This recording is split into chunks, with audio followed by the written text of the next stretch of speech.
Always alerting, always tracking. This is Next Weather.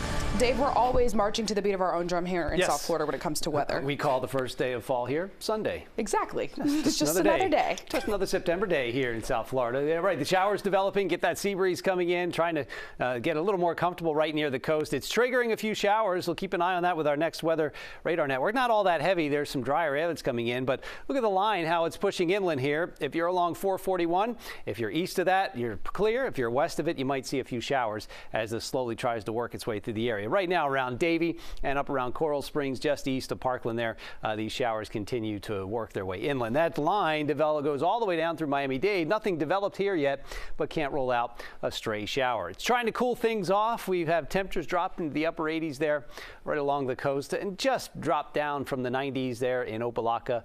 So it is bringing slightly cooler air in and some rain cooled air spreading out from those showers. 90s there just to the south in Marathon and Key West. Look at the right, blue sky. That's the ocean breeze coming in. To the left is the clouds. That's where the showers could pop up. Winds coming in from the southeast at 7 miles an hour. Humidity is down just a bit.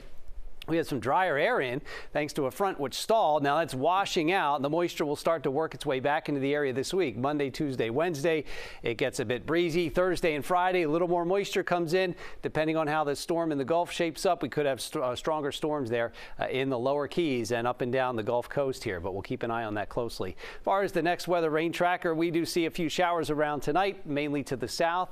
Wake up to a shower moving inland. There's that ocean breeze coming back, makes you feel a bit more comfortable. And we'll keep rain chances right at 20%. Not all that much there tomorrow, just a spotty shower or two, gradually pushing to the interior in the afternoon and evening. Keeping an eye on the tropics here, there's just two areas to watch. One in the Atlantic at a 50% development potential, but this is the big one we'll keep an eye on.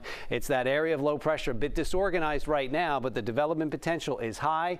We'll continue to watch it move off to the north here. There it is as it continues to move up into the Gulf, impacting the Gulf Coast by the middle of the end of this week. We'll keep a close eye on that there over the next few days. 6, 8, 10 o'clock tomorrow morning. A few showers will up the rain chances right at noon.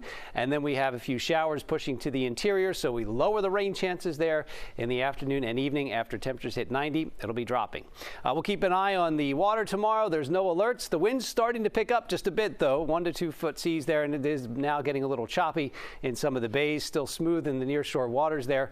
But it could get a little choppy at times. The next weather 7-day forecast, we're watching the tropics here because that area of low pressure in the western Caribbean moving into the Gulf by Wednesday. Keep a close eye on it. Likely will increase the rain chances with a little increase in moisture. We'll keep it breezy here all week there as temperatures hover in the upper 80s there for the rest of the week and next weekend.